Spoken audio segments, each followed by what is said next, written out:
Hey guys, so it's our last session for Made New Retreat, and I am so excited because this lesson is about how are we going to apply this to our lives. And that's my favorite thing to do because that means that I get to actually go out and start practicing the things that I learned, right?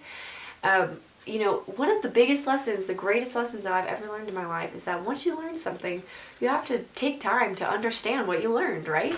So if we just read and read and read, and yeah, we knew what we read, but we don't take time to understand or comprehend what we read.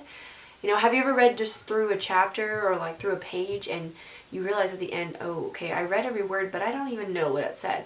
We're doing that same thing in this session. We're going to take the time to go through everything that we talked about this weekend and how do we apply it to our lives, right? But I'm looking at this schedule and I'm just looking at all the things that we got to do this weekend. We got to have pizza dinner together. We got to learn the wobble. We got to do a flash mob. We got to pray together. We got to spend the night together. We got to do fun boys and girls games. We got to toss cheese balls at our leaders' faces. We got to break the ice, literally. We got to sing songs together. We got to learn together.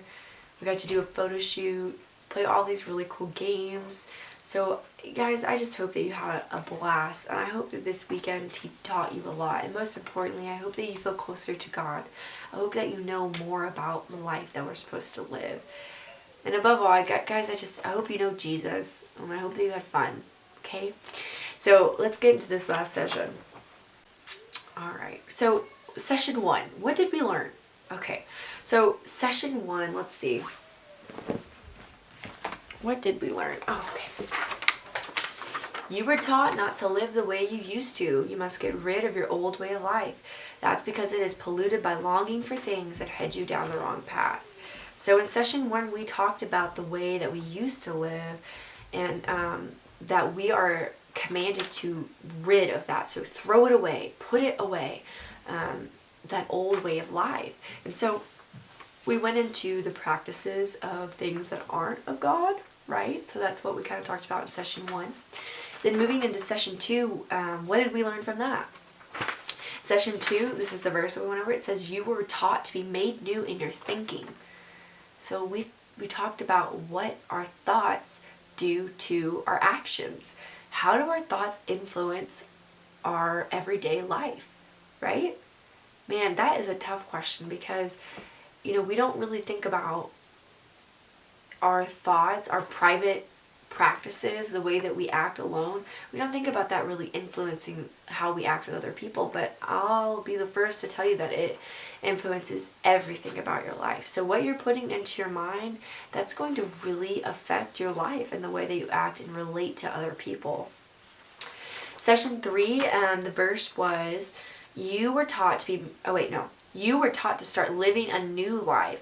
It is created to be truly good and holy, just as God is holy. So the third session we talked about, who God is. And we learned from Colossians 3 that in our knowledge of who Christ is or who Jesus is, who God is, that we are made new and that we're made holy through that. So knowing Jesus is what gets us to this deeper understanding, this deeper relationship with Jesus, right? So what kind of things do we do in order to gain knowledge about Jesus? We read our Bible, we pray, we hang out with other believers, we learn from people who are older than us and who've been Christian longer and they have more life experience. So those are all types of things that we do in order that we would be made new, in order that we would start knowing Christ more, so that we could be made new. As you go into your last session with your leaders, I hope that you get to ask questions that you've been wanting to ask all weekend, and anything else that you have concerns about, please bring it up to your leaders because they're here for you. Thanks for coming to the Made New Retreat, and I hope that you had so much fun and that you learned a lot. We love you so much, and we're so glad that we got to spend this weekend with you.